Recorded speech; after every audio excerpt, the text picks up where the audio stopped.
ክቡራትና ክቡራን አድማጭ ተመልካቾቻችን የአማራ ፋኖ ብሔራዊ ንቅናቄ ምዕራብ አማራ ቀጠና ቴዎድሮስ እዝ 105ኛ ኮር 66ኛ ክፍለ ጦር የህዝብ ግንኙነት መምሪያ ኃላፊ ነኝ። ያዕቆብ ጌታውን እባላለሁ። ምንድነው እንግዲህ የተፈጠረው ክስተት በቀጠናችን እንደሚታወቀው በዚህ በወርቅ ሜዳ ቀጠና የአረመኔው ወራሪው የአብይ አህመድ ሰራዊት ለአንድ አመት ከ5 ወር ያክል በዚህ ቀጠና መቆየቱ ይታወቃል። ስለሆነም በዚህ ቀጠና ላይ እንግዲህ አንድ አመት ከ5 ወር ሲቆይ ማህበረሰቡን እያሰቃየና የተለያዩ ማህበራዊ አገልግሎት ሰጪ ተቋማትንም ምሽግና የተለያየ ውድመት በማድረስ ያለውን የአማራ ጠል ተግባሩን አሳይቷል። እንግዲህ የምትመለከቱት ትምህርት ቤት የወርቅ ሜዳ ሁለተኛ ደረጃና መሰናዶ ትምህርት ቤት ሲሆን ከዚህ ከመግቢያ በር ጀምሮ እያንዳንዱ ያለውን ሁነት እንደሚከተለው ልናስቃኛችሁ ወደድነን። ተከታተሉ። ይህ እንግዲህ ያው የምትመለከቱት የአረመኔው ሰራዊት ምሽግ ነው። እዚህ ጋር የምትመለከቱት የትምህርት ቤት መገልገያ ቁሳቁስ ሲሆን በዚህ መልኩ ተሰባብሯል። ይህም የምትመለከቱት ሌላው ምሽግ ነው። በአንድ በኩል ትምህርት እናስጀምራለን ይላሉ፣ በሌላ በኩል ደግሞ እነዚህን ትምህርት ቤቶችን ምሽግና ሌሎች አጸያፊ ተግባራትን በመስራት እንግዲህ በትምህርት ቤቱ አጥር ግቢ ውስጥ የሚገኝ ምሽግ ነው። ከዛ በላይ አይበልጥም። 2 ሜትር ይሆን 1 2 ቢስ ይሄ ምሽጉ ነው። ይሄኛው ሽንት ቤት ነው። ስለሚቀጥለው ቦታም ያው ዋሮ ላይ እናቀርባለን። እንግዲህ አንድ አጥሩ ነው፣ የትምህርት ቤቱ አጥር ነው። አጥሩ ግቢ ውስጥ ነው ይሄ ሁሉ ምሽግ ያለው። ተመልከቱ እንግዲህ ሰራዊቱ ራሱ ምን ያክል ፍራቻ እንዳለው አስቡት። በጣም የቀበሮ በጉድጓድ ውስጥ ነው ተቀብሮ የሚኖረው። የተማሪውንም የማህበረሰቡን ጥላቻ በዚህ መልኩ እያሳየ ይገኛል ማለት ነው።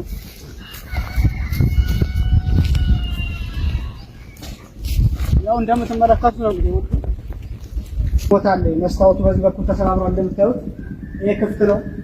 ጠቅላላ ወዲያ እስከ ወዲህ በሙሉ የተሰባበረ ነው። ይሄ ሁሉ እስከ ቱቦ ምናምን ይሄው የተሰባበረ ነው። ይሄው እዚህ ጋር የወደቀው ይሄ የምትመለከቱት የኦሮሚያ ልዩ ኃይል ሚሊተሪ ነው። እንግዲህ እጅግ በጣም የሚገርም ነው። የኦሮሚያ ልዩ ኃይል ሁሉ ነው ወደ አማራ ክልል ገብቶ እየተዋጋ ያለ። ምን ያክል አማራ ጠሎች እንደሆኑ በዚህ ማረጋገጥ ይቻላል። እዚህ ጋር የምትመለከቱት ምድጃ ነው የሚያበሳስሩበት ነው። ይሄ ደግሞ ክላስ ትምህርት ቤት ነው። ያለውን እርቀት ተመልከቱ። እዚህ ጋር ምግብ ይመስላል፣ እዚህ ጋር ተማሪ ይማራል ማለት ነው። ሌላው የምትመለከቱት ይህ የላብራቶሪ ክላስ ነው። ይሄው እዚህ ጋር ማለት ላብራቶሪ ሩም ይላል፣ ተቀዷል እንጂ ተወሰነ ይታያል። የላብራቶሪ ክላስ ነው። እስኪ ወደ ውስጥ ገባ ብለን ያለውን ሁነት እንመልከት። ኧረ በጣም እጅግ በጣም የሚገርም ይዘገንን ነገር ነው።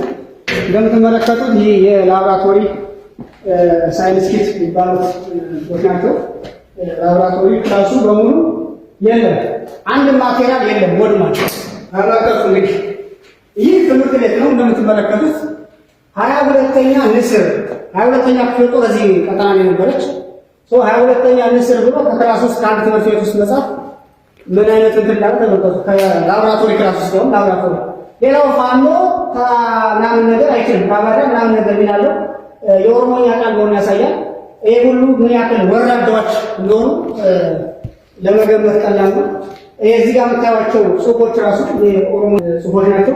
ስለዚህ ይህ ላብራቶሪ ክላስ ለዚህ አረመኔ ቡድን መጫወቻና መደለቂያ ምን አይነት መሳለቂያ እንደሆነ ማየት አለባችሁ። ባዮሎጂ ላብ ሩም ይላል። ይሄ ባዮሎጂ ክላስ ነው። ገባ ብለን እንወስድ። አይው ተመልከቱ። በሙሉ ማቴሪያል ለዚህ ወርማል። ተመልከቱ። ይሄ የባዮሎጂ ላብራቶሪ ሩም ነው። እንደምትመለከቱት አንድ ማቴሪያል የለም፣ ጠቅላላ ተሰባብሯል። ይሄው መሬት ላይ ወድቋል። ኮምፒውተሮች የሉም፣ የማይክሮስኮፖች የሉም። በዚህ መልኩ ነው እንግዲህ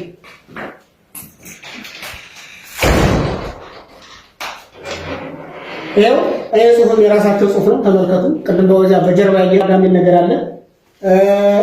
እዛ ላይ ያለው ጽሁፍም አለ። አክቹዋሊ ነው በእነሱም ቋንቋ ስለጻፉት ያን ያክል ባይነበብም የኦሮሞኛ ቋንቋ መሆኑን ያሳያል። ጉያና ምናምን የሚባል እያሉ ምሳሌ ያቦታል ማለት ነው። ሌላው ራያ አቢ እዚህ ጋር ማለት የተለያዩ ጽሁፍ አለ። የበቾክ የተጻፈው አጠቃላይ እዚህ ጋር ጠቅላላ የተጻፈው በኦሮሞኛ ቋንቋ ነው። እንግዲህ ምን ያክል ከአንድ ተቋም ውስጥ ያውም ላብራቶሪ ክላስ ውስጥ ከትምህርት ቤት ውስጥ ስንት ምሁራን ከሚፈለፈሉበት ትምህርት ቤት ውስጥ እንደዚህ አይነት ጽሁፍ እየጻፉ ለምሳሌ በኦሮሞኛ የተለያዩ ቃላትን መጠቀም እጅግ በጣም አጸያፊና አስነዋሪ ነው። ከአንድ መከላከያ ሰራዊት አይጠበቅም። ይህ የአንድ ግለሰብ ዙፋን ጠባቂ ሰራዊት ነው ያሳያል።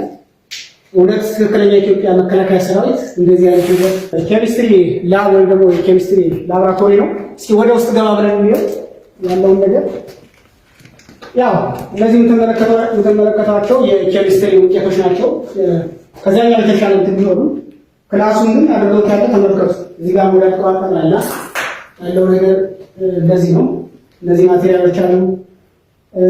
ምን ያክል እንግዲህ ተማሪዎች የእውቀት ማዕድን የሚያገኙበትን ቦታ በዚህ መልኩ የትውልድ ጥናቻቸውን አሳይተዋል ማለት ነው።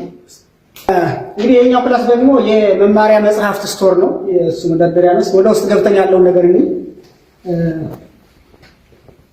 እንደምትመለከቱት እንግዲህ መጽሐፍት በዚህ መልኩ መሬት ላይ ወድቀዋል፣ ተቀዳደዋል፣ እጅግ በጣም ተገነጣጥለዋል። ይህ የኦሮሞማ ስርዓት ተቋማትን ብቻ አይደለም ትውልዱንም እየገደለ ነው። ይህ የአማራን ሕዝብ ያለውን ጥላቻ እጅግ በጣም በተግባር እያሳየ ነው። መግደል ብቻ ሳይሆን በነፍስ መግደል ብቻ ሳይሆን በእውቀትም አጠቃላይ ባለው ሁኔታ አማራን እንዴት እንደሚያሰቃየውና እንደሚጎዳው ሁሉ ምኝታቸውን ተመልከቱ። እዚህ ጋር ነው የሚተኙት። ይሄ መጽሐፍ መደርደሪያ ነው። እነሱ ግን ከዚህ ጋር ነው የሚተኙት።